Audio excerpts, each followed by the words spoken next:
தலைவர் கலைஞரின் உயிரினும் மேலான அன்புடன் பிறப்புகளுக்கு வைதாராமூர்த்தியின் இனிய காலை வணக்கம். நினைவில் வாழும் நமது தலைவர் கலைஞர் பதிவில் இன்றைக்கு 337வது நாள் பதிவு. இந்த பதிவும் கலைஞர் சொன்ன சிறுகதைகள் என்கிற புத்தகத்திலிருந்து தொகுத்தவைதான். வெறும் கை முழம்போடும் என்ற ஒரு பழைய வாக்கியத்திற்கான ஒரு கதையை சொன்னார் கலைஞர். 20,000 பொன் கொடுத்தால் இந்திரலோகத்து பட்டாடையை கொண்டு வருகிறேன் என்றானாம் தெனாலிராமன் அரசன் முன்னால். உடனே அரசன் அவையோரிலே இருக்கக்கூடிய தன்னுடைய காவலர்களை அழைத்து 20,000 பொன்னை கொண்டு வந்து அவனிடம் கொடுக்க சொன்னான். தெனாலிராமன் வாங்கி கொண்டான். நீண்ட நாள் கழித்து தெனாலிராமன் அரசவைக்கு வந்தான். மன்னன் ஆவலோடு இந்திரலோகத்து பட்டு எங்கே என்று கேட்டான். இதோ இருக்கிறது என்று ஆகாயத்திலே முழம் போட்டான் தெனாலிராமன் வெறும் கையை கொண்டு.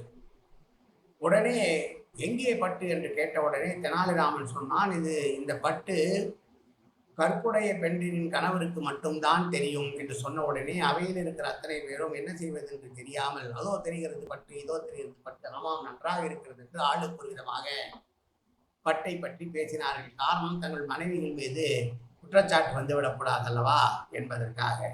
அரசனும் ஆமாம் ஆமாம் நன்றாக தெரிகிறது, கண்ணுக்கு தெரிகிறது என்று சொல்லிவிட்டானாம். இதுதான் வெறும் கையால் முழம் போடுவதற்கு முழம் போடுகிறது என்பதற்கான ஒரு கதை என்று தெனாலிராமனை பற்றி ஒரு சிரிப்பான கதையை சொன்னார் தலைவர். எலியும் தவிழியும் நண்பர்களாக இருப்போம் என்று பேசிக்கொண்டதாம். நண்பர்களாம் நாம் ஒருவருக்கொருவர் பேசி பழகினால் மாத்திரம் போதாது, நம்முடைய நட்பை உலகத்திற்கு உணர்த்த இருவரும் நம்முடைய கால்களை கட்டி கொண்டு வாழ வேண்டும் என்று அவைகள் தங்கள் கால்களை மற்றொன்றோடு கட்டி கொண்டு வாழ்ந்ததாம். இப்படி பவனி வந்து கொண்டிருக்கும் போது ஒரு சின்ன குட்டை, அந்த குட்டையை பார்த்ததும் தவளை புத்தி போகுமா, திடீரென்று தவளை குட்டையில் குதித்து விட்டது. எலிக்கு நீந்த தெரியாது. எலி தண்ணீரில் மிதந்தது. எவ்வளவு நேரம் மிதக்க முடியும்? மூழ்கி போய் எலி செத்தது.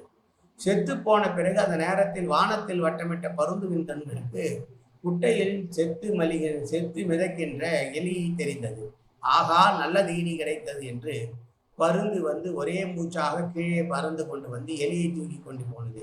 எலியை தூக்கி கொண்டு போகும்போதே அதனோடு சேர்ந்து தவளையும் போனது. நாம் நினைத்தது ஓர் இறை, கிடைத்ததோ 2 இறை என்று 2ஐயும் பருந்து சாப்பிட்டது. தகாத கூட்டணியால் விளைத்த வழி என்று சொல்ல வேண்டும். சீர வேண்டாமா என்று பாம்புக்கு அறிவுரை சொன்னது போல ஒரு கதை. ஒரு முனிவரிடத்திலே நல்ல பாம்பு ஒன்று சென்று முறையிட்டு கொண்டதாம். என்னை கண்டால் எல்லோரும் பயப்படுகிறார்கள், எனக்கு பெயர் நல்ல பாம்பு என்று இருக்கிறது, ஆனாலும் எல்லோரும் என்னை கண்டு நடுங்குகிறார்கள், ஏன் என்று கேட்டதாம். முனிவர் சொன்னார், நீ எல்லோரையும் கடித்து விடுகிறாய், நீ கடிக்கிற காரணத்தினால் தான் நீ நல்ல பாம்பு என்று இருந்தும் உன்னை கண்டு பயப்படுகிறார்கள், ஆகவே இனி நீ யாரையும் கடிக்காதே என்று முனிவர் எடுத்து சொன்னார். பாம்பு போய்விட்டது. சில மாதங்கள் கழித்து அந்த பாம்பு முனிவரை பார்க்க வந்தது. பாம்பின் உடலெல்லாம் காயங்கள். ஏன் இவ்வளவு காயப்பட்டு வந்திருக்கிறாய் என்று முனிவர் கேட்டார்.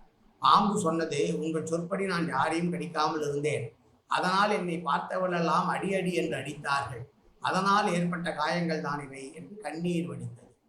முனிவர் சொன்னாராம், உன்னை கடிக்கதான் கூடாது என்று சொன்னேனே தவிர சீரக்கூடாது என்று சொன்னேனா?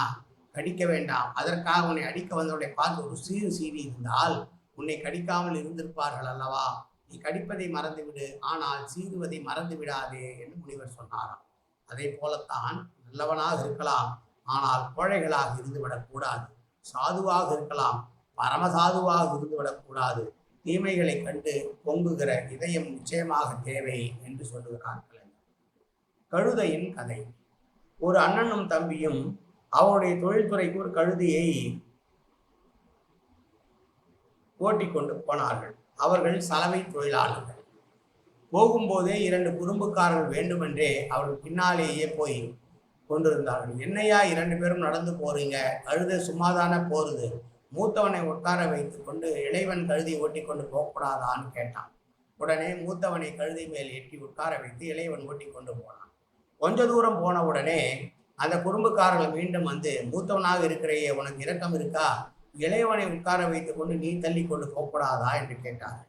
உடனே அவர்கள் ஆமாம் அப்படியா என்று கேட்டுவிட்டு மூத்தவன் இறங்கி கொண்டு இளையவனை உட்கார வைத்து அழைத்து போனான். கொஞ்ச தூரம் போனதும் குறும்பர்கள் மீண்டும் இவர்களை பார்த்து, கழுதியினுடைய முதுகிலே தான் அதிகமாக இடம் இருக்கிறதே, 2 பேரும் ஏறிக்கொண்டு போகக்கூடாதா என்று கேட்டார்கள். சரி என்று இருவரும் கழுதி மீது ஏறிக்கொண்டு போனார்கள். கழுதை துணியை தான் சுமக்கும், இவர்களை சுமக்க முடியுமா? சுமக்க முடியாமல் படுத்து விட்டது. உடனே குறும்புக்காரர்கள், இதுவரை உங்களை கழுதை தூக்கி கொண்டு வந்தது, இனி நீங்கள் கழுதியை தூக்கி கொண்டு போங்கள் என்று சொன்னார்களாம். உடனே அந்த இருவரும் கழுதியின் காலில் ஒரு கம்பை கட்டி அதை தூக்கி தோளிலே வைத்துக் கொண்டு போனார்கள். வழியிலே ஒரு பாலம் குறுக்கிட்டது. ஆற்றில் நிறையவே தண்ணீர் போய் கொண்டிருந்தது. கழுதியை தலைநீகாக கட்டி கொண்டு அந்த பாலத்தில் நடந்து போனார்கள். கழுதை சும்மா இருக்குமா? ஒரு துள்ளி ஆற்றிலே விழுந்தது. கடைசியில் கழுதையை இழந்ததுதான் கண்ட பலன். அதுபோல போகிறவன் வருகிறவன் பேச்சையெல்லாம் கேட்டால் கழுதையை இழந்த கதை தான் நமக்கும் நடக்கும் என்று சொல்லி முடிக்கிறார் இந்த சிறுகதையை. கலைஞரின் புகழ் ஓங்குக, கலைஞரின் புகழ் ஓங்குக, கலைஞரின் புகழ் ஓங்குக என்று முழக்கமிடுவோம். நாளை மீண்டும் சந்திப்போம். வைதாராமூர்த்தி.